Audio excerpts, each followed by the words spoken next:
En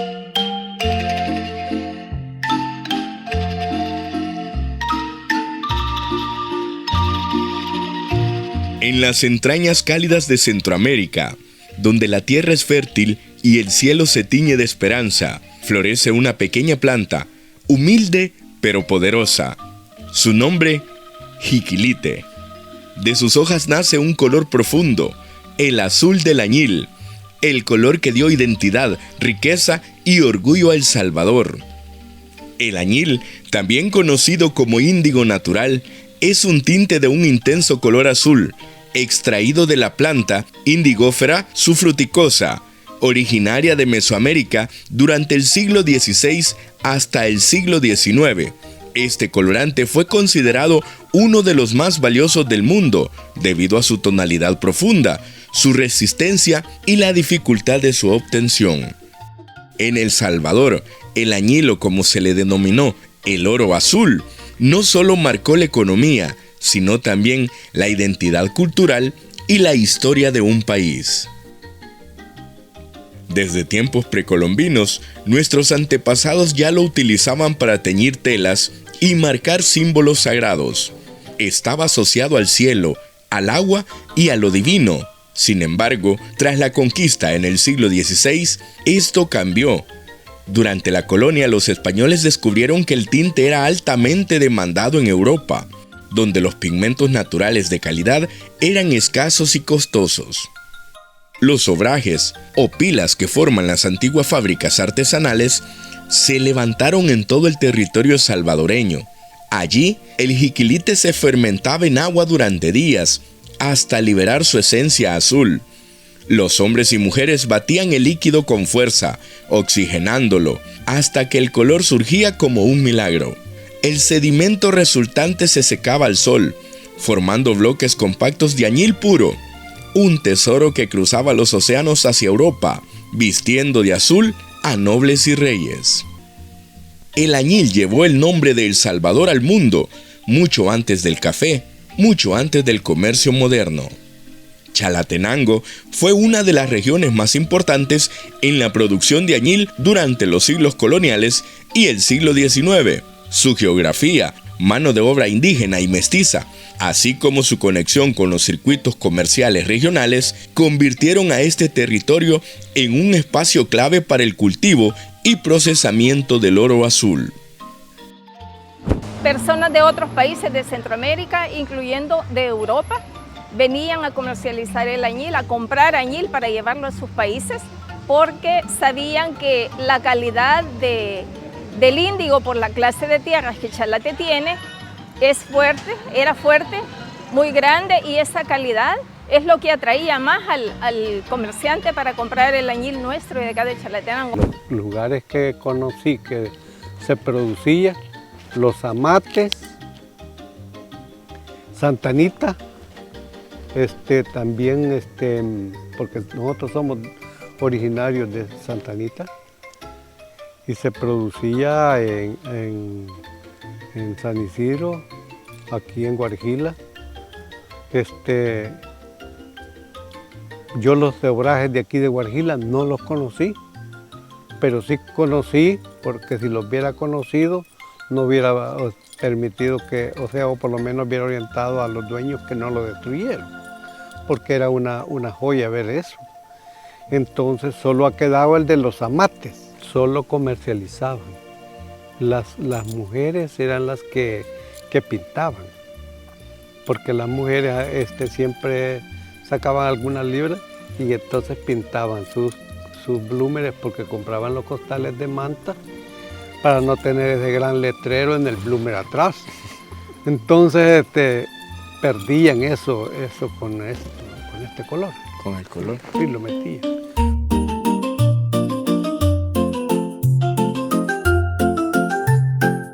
Tras la llegada de los españoles, Chalatenango se integró al sistema de producción añilera gracias a sus condiciones climáticas y a la disponibilidad de tierras fértiles.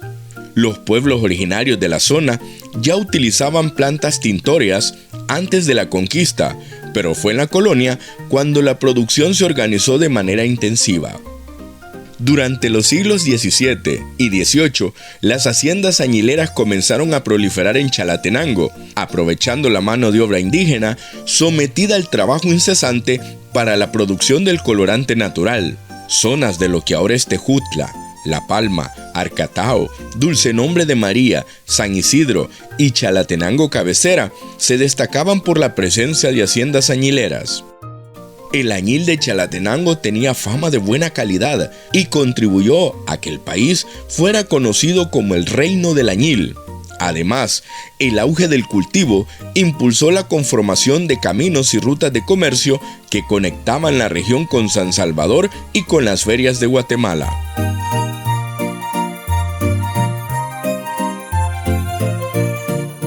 Desde la edad de que yo tenía 10 años, comencé a conocer la historia del añil, porque mi abuela tenía una casa aquí donde le llaman pues el Culebrero, en el barrio Las Flores, y era una casa grande, y ella ahí pues le daba alojamiento a algunos añileros que venían de Berlín y de Guarjila.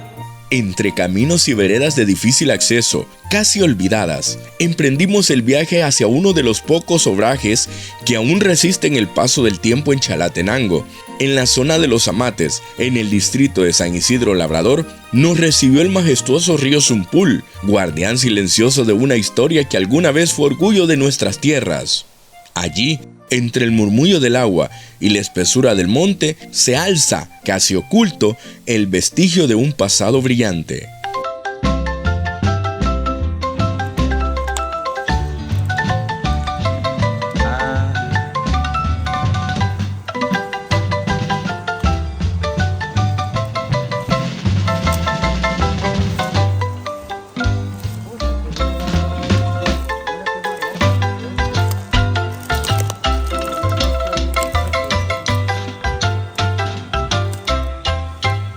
El viejo obraje yace cubierto por la vegetación, envuelto en el silencio, como si el tiempo mismo intentara borrar las huellas de lo que fuimos, de aquella época en el que el añil era el oro azul que dio vida a nuestra identidad y cultura.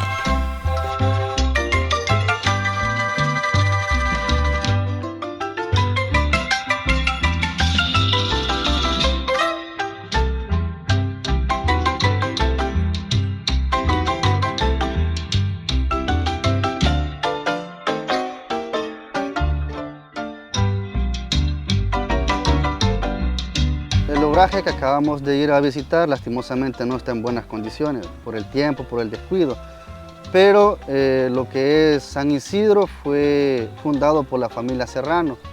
Entonces la familia Serrano era de los principales productores a nivel del departamento de Chalatenango, y según la historia, cuando se dejó de producir masivamente el añil, la familia Serrano fueron los últimos en exportar este producto a otros países. Entonces lo que es a la ribera de acá del río Zumpul y a la subcuenca del río Zumpul se encuentran las construcciones de muchos obrajes que a la altura de este tiempo pues ya están deteriorados, ya no están en funcionamiento, sino que están en descuido. Pero actualmente acá sobre mis espaldas hay un obraje que aún se mantiene en unas buenas condiciones. Lastimosamente no los pudimos apreciar en este momento, pero esperamos que en otras visitas sí estén en las condiciones más óptimas para poder apreciar de cómo está construido y cómo funcionaba.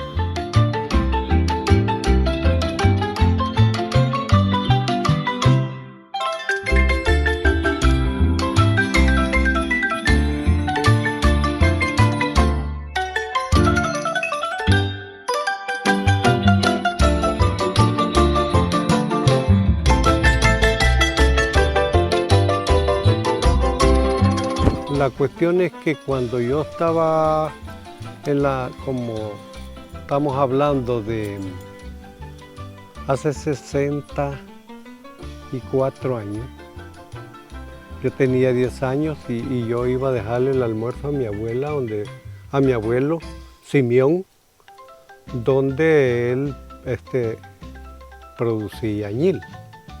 Entonces no era el que yo hacía las plantaciones ni tampoco el que lo producía. Lo veía cómo lo procesaban. Pero posteriormente sí, ya cuando ya hace 30 años hicimos una plantación aquí abajo saliendo de Guarjila y reparamos un obraje a través de que este señor Dubón, que ya murió, que era un viejito que podía hacerlo todavía, él los iba orientando cómo hacerlo. Pero yo ya era mayor, yo venía de caminar en otra experiencia.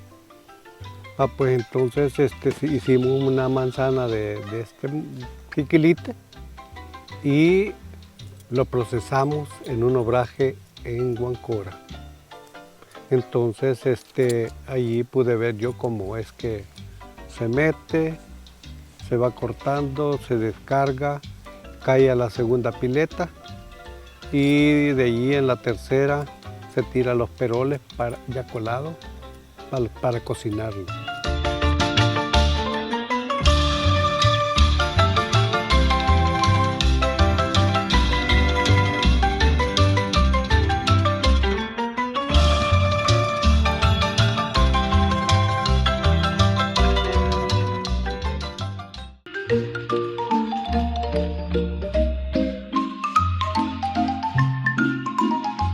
Era noviembre, tiempo de cosecha y de pilas recién vaciadas.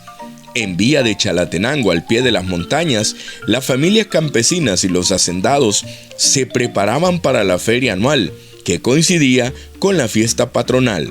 Desde días antes, los caminos polvorientos se llenaban de mulas cargadas con sacos de maíz, frijol, gallinas amarradas y, sobre todo, los panes de añil envueltos en petates, cuidadosamente acomodados para el largo viaje. Los pequeños productores, en su mayoría mestizos e indígenas, llevaban su parte del tinte azul para venderlo a intermediarios, que luego lo transportarían a San Salvador o a la Feria Mayor de Guatemala. En la plaza central se levantaban toldos de palma. Allí se mezclaba el bullicio de pregoneros, comerciantes y músicos. El añil ocupaba un lugar especial. Los hacendados chalatecos ofrecían sus bloques azules que los compradores examinaban con detalle para comprobar su pureza y su color.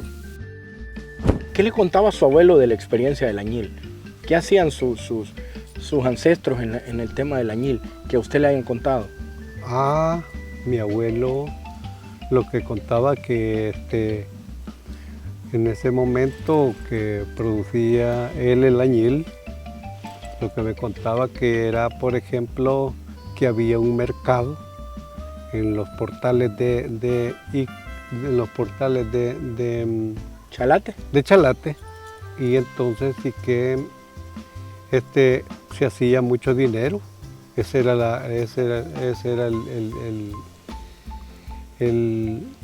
la forma de tener dinero, y llenaban los cántaros de dinero y los enterraban. De tal manera que el mercado, los guatemaltecos, yo no sé de qué país, venían a Chalatenango y era un mercado donde vendían correas y caites, pero también vendían el añil, como venden ropa hoy ahí. La feria también era un lugar de desigualdades. Mientras los hacendados obtenían ganancias y pactaban cargamentos rumbo a Guatemala, muchos pequeños productores apenas lograban vender lo suficiente para pagar deudas o tributos. Aún así, la feria representaba esperanza, era la oportunidad de colocar el trabajo de meses y de ser parte de un comercio que conectaba a Chalatenango con el mundo. Según los historiadores, la tradicional Feria del Añil dio origen, durante el período colonial, a la construcción de los emblemáticos portales de Chalatenango.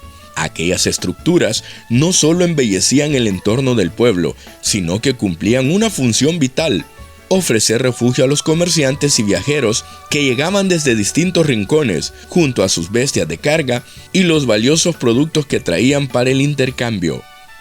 Bajo esos portales, entre el bullicio del comercio y el aroma del añil recién elaborado, se tejía la vida económica y social de una época que marcó profundamente la identidad de una región.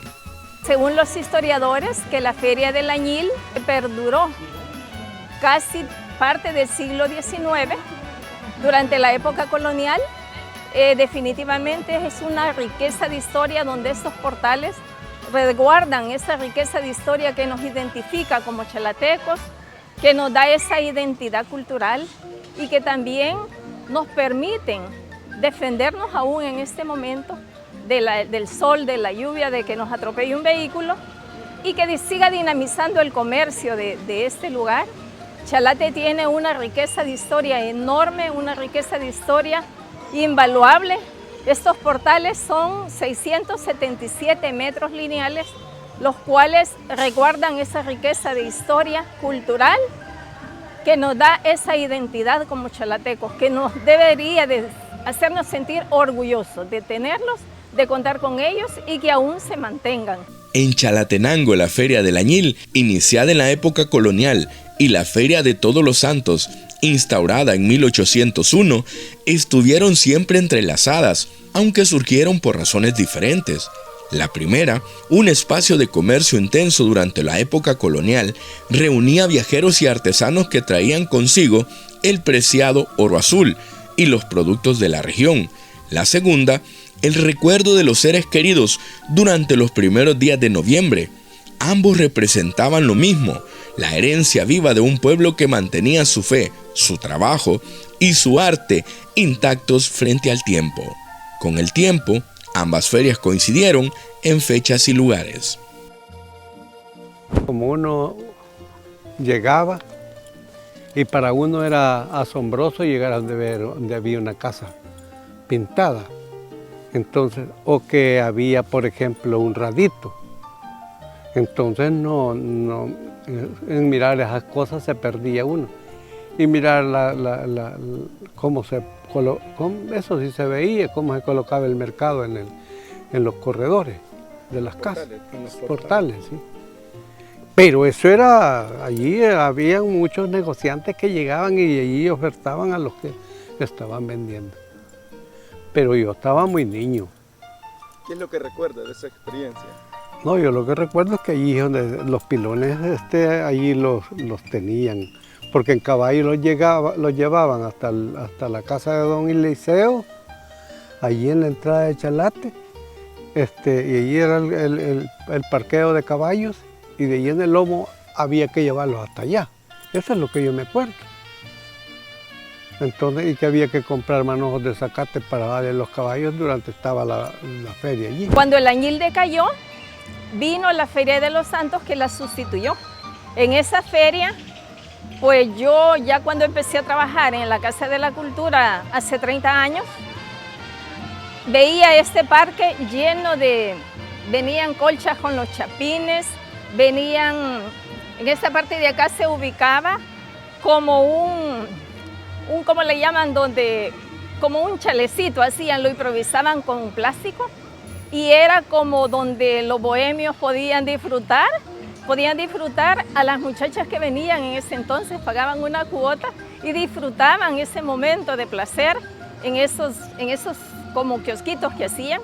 Venían también algunos gitanos, decían gitanos que sacaban la suerte, predestinaban alguna cosa y las personas quedaban con un temor ya de que, peligroso, me vaya a pasar algo. No, yo lo que veía era caites de cuero crudo, o sea que era un cuero que ya lo hormaban quizás para hacer caites, todavía no había caites de llantas de moto.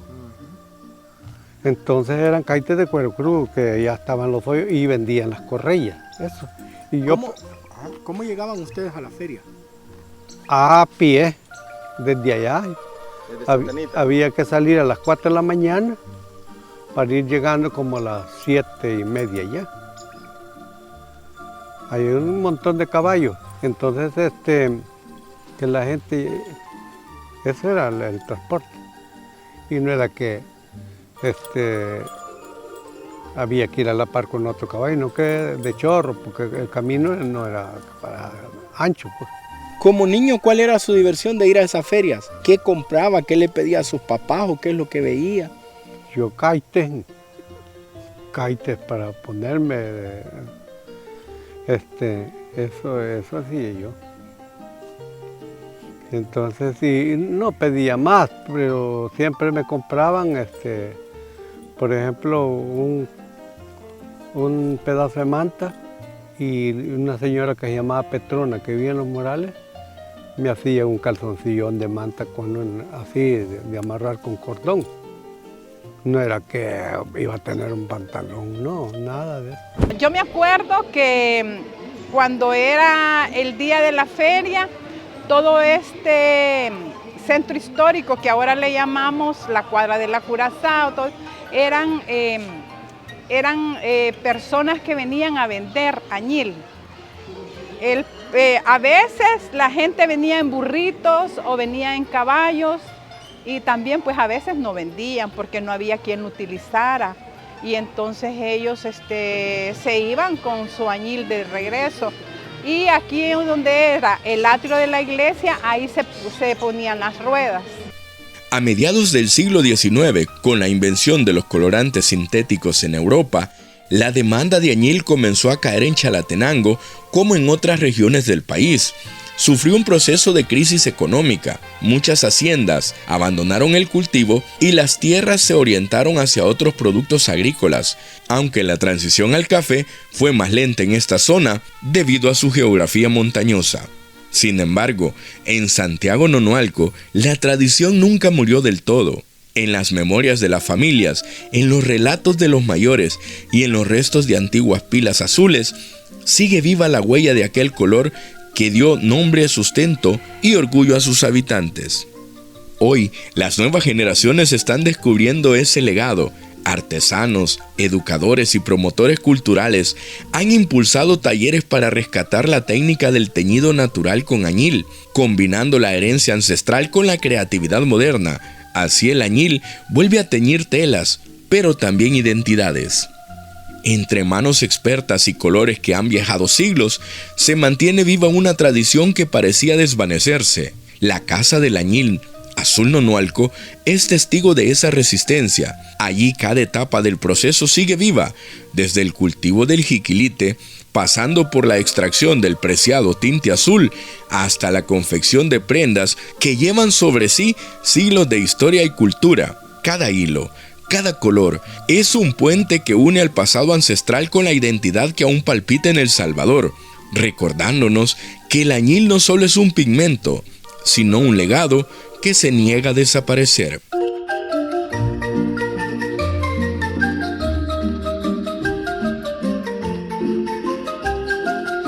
El proceso comienza aquí, entre surcos, semillas y esperanza. Siembran el jiquilite en los primeros meses del invierno. Cada planta crece bajo el cuidado paciente del sol y manos que conocen el lenguaje de la tierra. Después de 3 o 4 meses, cuando el jiquilite alcanza su madurez, llega el momento de la cosecha. Las ramas verdes se cortan al amanecer, cuando el rocío aún cubre las hojas, y se llevan a los antiguos obrajes, lugares donde la naturaleza se convierte en arte. Allí comienza la magia. El jiquilite se sumerge en grandes pilas de agua durante horas. Las hojas se fermentan y en ese silencio húmedo y azul, el color empieza a nacer. El agua cambia lentamente, primero verde, luego turbia, hasta que una espuma azulada anuncia el milagro del añil.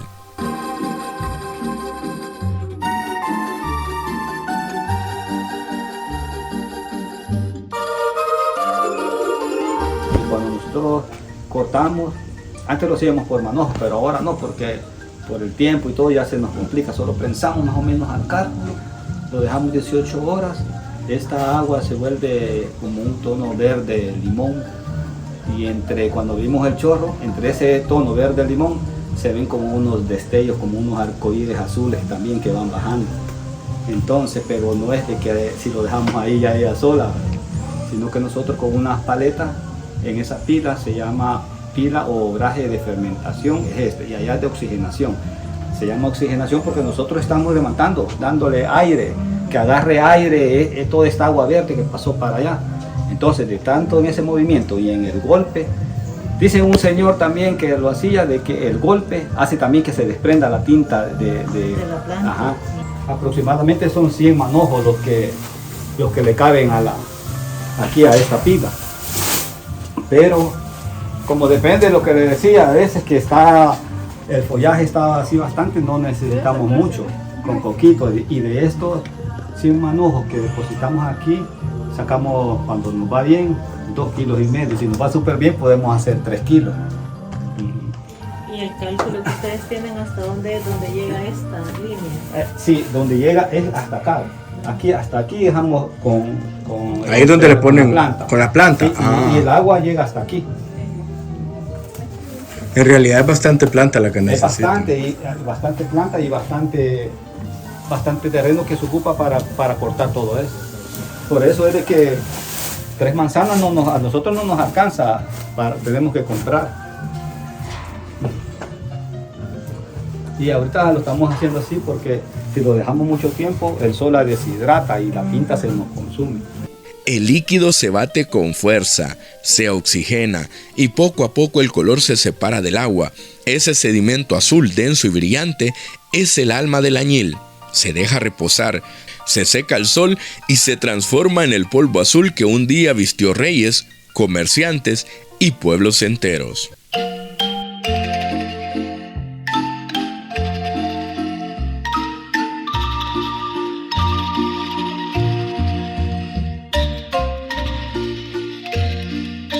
El añil es una pasta que queda al fondo.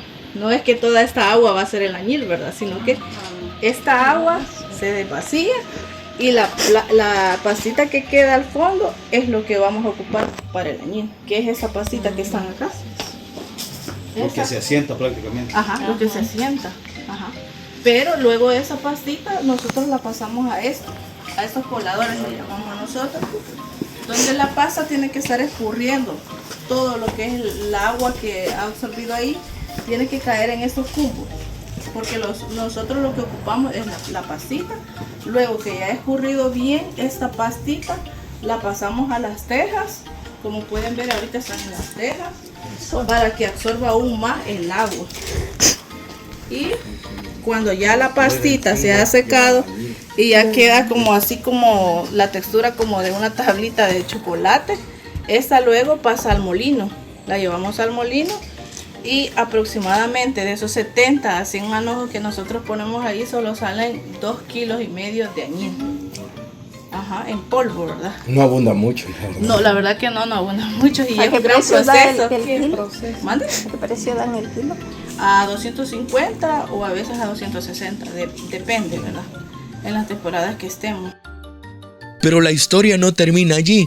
El añil vuelve a la vida cuando toca las telas. El agua se mezcla con el añil y las telas se sumergen lentamente en el tinte. Por un instante parecen verdes, hasta que al contacto con el aire surge el milagroso azul.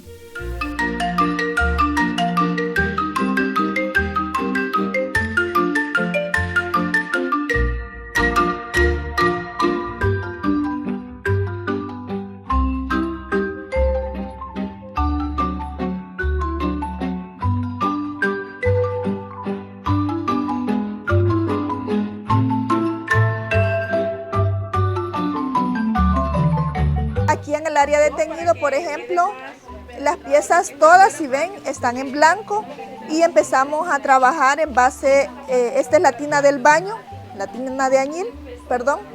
En esta tina puede durar hasta años si se le da el mantenimiento adecuado y también la alimentación, ¿verdad?, del colorante, porque no es que va a durar ahí 2 años y que de la misma vamos a estar extrayendo o tiñendo piezas. Entonces esta se trabaja en base a, nosotros trabajamos en serie, hacemos grupos de 15, 20 piezas y esas, por eso es que ven que hay varias piezas y que están trabajándolas al mismo tiempo.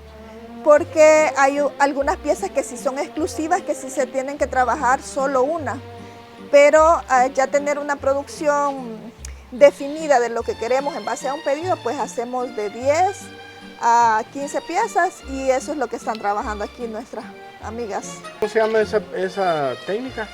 Batik. Batik. ¿Y cuál otra técnica? La del amarrado. Tenemos la de Chibori. Esa, Chibori. Chibori es de costuras. Por ejemplo, este vestido está con esa técnica.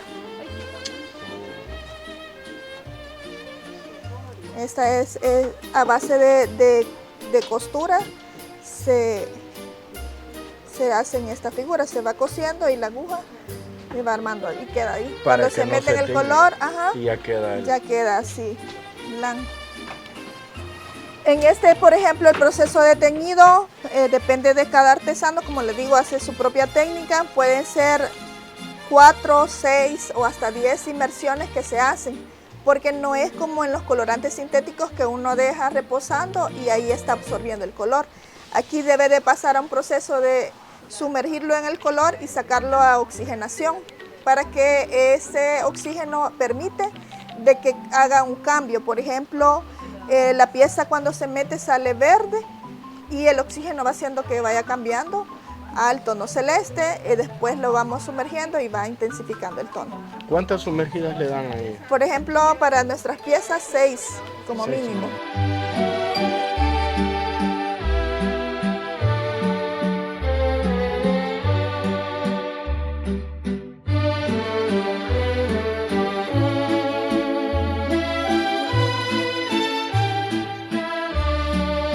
Una vez tenemos la producción ya teñida, lavada, el último paso es en plancha y control de calidad, porque ahí se logra ver si nos salió bien como queríamos el pedido, como lo había determinado el cliente, o tal vez alguna avería que pudo haber tenido la tela. Nosotros sí pasamos un proceso de control.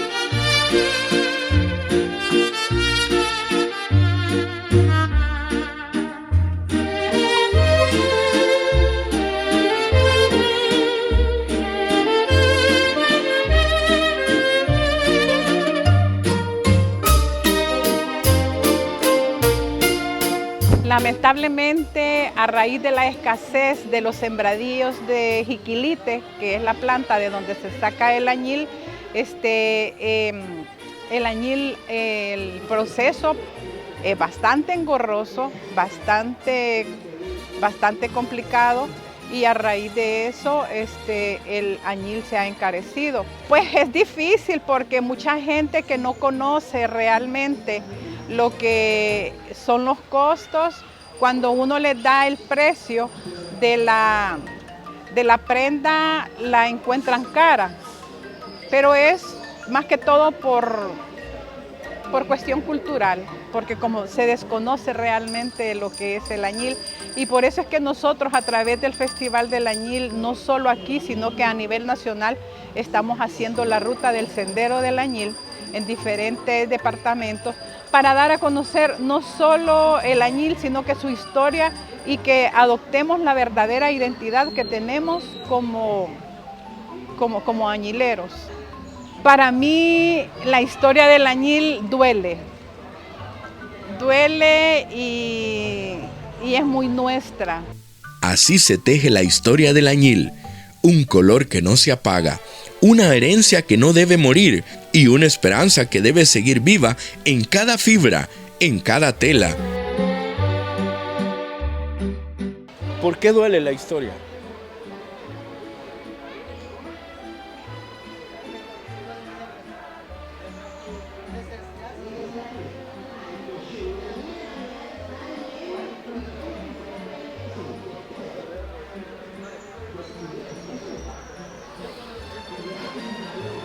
Porque algo tan nuestro ha sido invisibilizado, tanto cultural como tradicionalmente. Nosotros, las personas que somos artesanos y que también hemos trabajado el arte y la cultura en nuestro país, sabemos exactamente de lo que estamos hablando. Porque mientras exista quien siembre, quien recuerde y quien crea, el azul del añil seguirá tiñendo el alma de El Salvador.